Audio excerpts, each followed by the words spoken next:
حضرت امام غزالی رحمۃ اللہ علیہ نے بہت ہی عجیب انداز میں یہ بات سمجھائی ہے کہ سب سے بہتر پھل کون سا ہے۔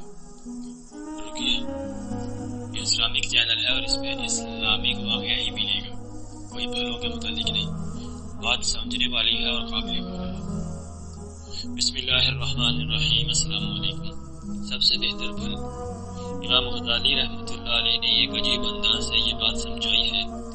فرماتے ہیں کہ ایک بادشاہ کا بڑا باغ تھا جس کے کئی حصے تھے۔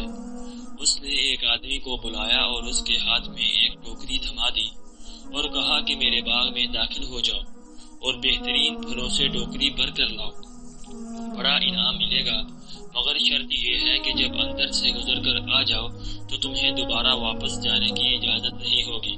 اس نے کہا چلو، یہ تو کوئی بڑی بات نہیں۔ وہ ٹوکری لے کر چل پڑا۔ ایک طرف سے دروازے میں داخل ہوا، دیکھا کہ اس کے اندر پھل ہیں مگر پسند نہ آئے۔ اگلے درجے میں داخل ہوا، یہاں پھل پہلے سے بہتر تھے، پھر اگلے درجے میں بہت بہتر تھے اور اس کے اگلے والے درجے میں بہت ہی بہترین تھے۔ یہاں دل میں خیال آیا کہ اب تو میں کچھ پھل توڑ لوں۔ پھر سوچنے لگا آگے سب سے بہتر پھل توڑوں گا۔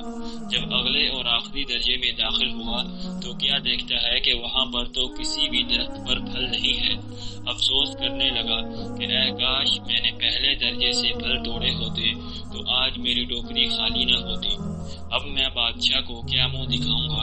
امام غزالی رحمۃ اللہ علیہ فرماتے ہیں، اے دوست، بادشاہ اللہ رب العزت کی مثال کی مانند ہے اور انسان جو باغ میں جا رہا ہے وہ تیری مثال ہے، اور ٹوکری سے مراد تیرا نامہ اعمال ہے۔ زندگی کی مثال باغ کی مانند ہے اور اس کے مختلف حصے تیری زندگی کے ہر دن کی مانند ہیں۔ اب تجھے ہر دن میں نیکیوں کے پھل توڑنے کا حکم دیا گیا، لیکن تو روز سوچتا ہے کہ میں کل سے نیک بن جاؤں گا، یعنی اگلے درجے سے پھل توڑوں گا، اگلے درجے سے پھل توڑوں گا۔ تیرا اگلا دن نہ آ سکے گا اور تجھے اسی دن اللہ کے حضور جانا پڑے گا۔ سب ٹھاٹ پڑا رہ جائے گا۔ جب لاد چلے گا بندارا، کھڑے پیر چل دینا پڑے گا۔ وَإِذَا جَاءَ أَجَلُهُمْ لَا يَسْتَأْخِرُونَ سَاعَةً وَلَا يَسْتَقْدِمُونَ۔ سو جس وقت ان کی میعاد معین آ جائے گی، اس وقت ایک ساعت نہ پیچھے ہٹ سکیں گے اور نہ آگے بڑھ سکیں گے۔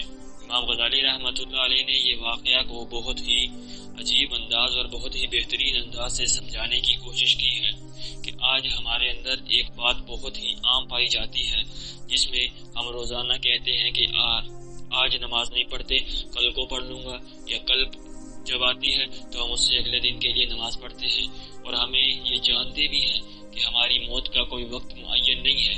اگر ہمیں موت آنی ہے تو یہ اللہ کے سوا کوئی نہیں جانتا، پھر بھی ہم سوچتے ہیں کہ ہم یہ کریں گے، کل کو نیک اعمال کریں گے۔ اسی لیے میرے بھائی، جب وقت ملے تب ہی نیک اعمال کر لینا چاہیے۔ یہ نہیں سوچنا چاہیے کہ کل کو جمعہ آ رہا ہے تو جمعہ پڑھوں گا، بہت نیک اعمال کروں گا۔ جب وقت ملے تب ہی نیک عمل کر لینا چاہیے۔ نیک اعمال کرنے میں دیر نہیں کرنی چاہیے، کیونکہ ہمیں ہماری سانسیں کب تک چل رہی ہیں یہ کسی کو نہیں پتا۔ ہم ملتے ہیں اگلی ویڈیو میں، تب تک کے لیے اللہ حافظ۔